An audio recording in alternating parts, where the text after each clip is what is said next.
अगर आप चैनल पर पहली बार आए हैं तो अभी सब्सक्राइब करके बेल आइकॉन प्रेस करें और रहें बाखबर।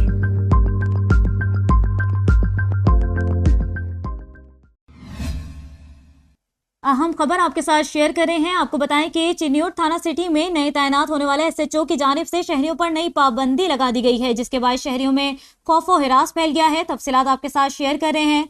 चिन्योट थाना सिटी में नए तैनात होने वाले एसएचओ सिटी अजहर अब्बास ने शहरियों के रात 12 बजे के बाद घरों से निकलने पर पाबंदी लगा दी। शहर में पुलिस के ऐलान के बाद शहरियों में तशवीश की लहर दौड़ गई। आपको बताएं कि एसएचओ सिटी की जानिब से लाउड स्पीकर पर शहर भर में ऐलानात का सिलसिला जारी है। ऐलान में कहा गया है कि कोई भी शहरी रात 12 बजे के बाद सड़कों पर नहीं निकलेगा। रात 12 बजे के बाद घर से निकलने वाले शहरियों को हवालात में बंद कर दिया जाएगा। आपको बताएं कि एसएचओ सिटी ने सरकारी गाड़ी पर बैठकर ऐलान किया। एसएचओ सिटी अजहर ने कहा है कि मैं जो ऐलान करता हूं इस पर अमल दरामद भी करवाता हूं। आपको बताएं लाउड स्पीकर पर घर से बाहर निकलने की पाबंदी का ऐलान सुनते ही शहरियों में खौफ व हिरास फैल गया।